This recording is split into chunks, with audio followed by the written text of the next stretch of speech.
പുട്ടിൻ്റെ പൊടിയേ നിനക്ക് യോഗം ഉണ്ടെങ്കിൽ തേങ്ങ കിട്ടും, നമുക്ക് പുട്ടാവാം കേട്ടാ. ഇവിടെ ഇരിക്കേ, ഞാൻ വേഗം അപ്പുറത്തെ വീട്ടിൽ പോയിട്ടൊന്ന് നോക്കിയിട്ട് വരട്ടെ. ഇവിടെ തേങ്ങ കിട്ടുമോ നോക്കിയിട്ട് വരാം. തേങ്ങ കിട്ടുവാണെങ്കിൽ പുട്ടാക്കാം. തേങ്ങയെല്ലാം നല്ലോണം ഉണ്ട്, എന്നാലും തേങ്ങക്ക് പോകുമ്പോൾ തേങ്ങയില്ലാന്നാ പറയുക. നോക്കാം നമുക്ക് എന്നാ പറയുന്നു. പൈസ ഇല്ലാത്തതുകൊണ്ട് തരുമോയെന്ന് അറിയില്ലല്ലോ. നോക്കാം.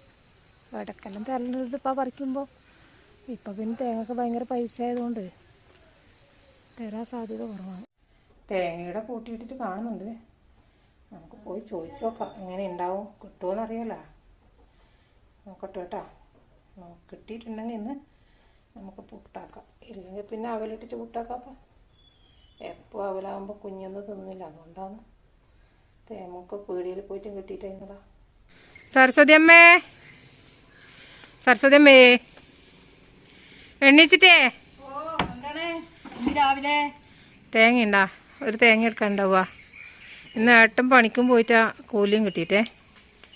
തേങ്ങ തന്നെയാണ് ഇല്ലാതെ. തേങ്ങ വിഷുവിനാറ്റം പറിച്ചതാണ്. പിന്നെ തേങ്ങയും പറിച്ചിട്ടാ. തേങ്ങ തെന്നിൻ്റെ മേലെ ഒന്നും ഇല്ലാനും എന്ന് വേണ്ട ഉണ്ടെങ്കിലും ഒന്ന് താപ്പാ. ഇപ്പം പീടികയിൽ പോകാൻ ഇന്ന് പണിക്ക് പോകാത്തതുകൊണ്ട് പോയിട്ടുമില്ല. മഴയല്ലേ രാവിലെ. രാവിലെ ചായര കടിയാക്കാൻ നോക്കുമ്പോക്ക് ഇന്ന് പൊട്ടിനിടാൻ തേങ്ങയില്ല. ഒന്ന് ഉണ്ടോ നോക്കറ. ആരല്ലോ വന്നിട്ടുണ്ടേ തേങ്ങക്ക്. തേങ്ങയൊന്നും ഇല്ല. വിഷുവിന് പറിച്ചാൽ പിന്നെ ഇതുവരെ തേങ്ങ പറിച്ചിട്ടുമില്ല, പറിക്കാനും ഇല്ല. പൈസ കിട്ടുമ്പോൾ കൊണ്ടുതരാം. തേങ്ങയൊന്നും ഇല്ലാഞ്ഞിട്ടാന്നേ എത്ര ആൾ വന്നു തേങ്ങക്ക് മടങ്ങി. ഒന്നുമില്ല, തേങ്ങ പറഞ്ഞ സാധനമില്ല. 1/2 ഗ്രാമിൻ്റെ മോതിരമുണ്ട്. ഇതവിടെ വെച്ചിട്ട് പൈസ കിട്ടുമ്പോൾ ഞാൻ എനിക്ക് തിരിച്ചു തന്നാൽ മതി. അതിന് കണക്കായിട്ട് തേങ്ങ ഇപ്പം തന്നേക്ക്. എൻ്റെ തേങ്ങ ഇന്നാളെ അവിടെ എടുത്തു വെച്ചത് ഉണ്ടായിനി. അതിൽ നിന്ന് വേണമെങ്കിൽ ഒന്ന് നീ എടുത്തോ, നിനക്ക് തരാം. എന്നാൽ ഇത് രണ്ടും ഞാൻ അരക്കാൻ വേണ്ടിയിട്ട് എടുത്തു വെച്ചാൽ അത് എടുത്തോ. എന്നാൽ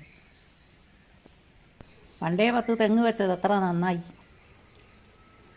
പിന്നെ ഞാൻ പോന്നു കേട്ടാ. സ്വർണം വീട്ടിൽ വെച്ചിട്ട് എന്തിനാ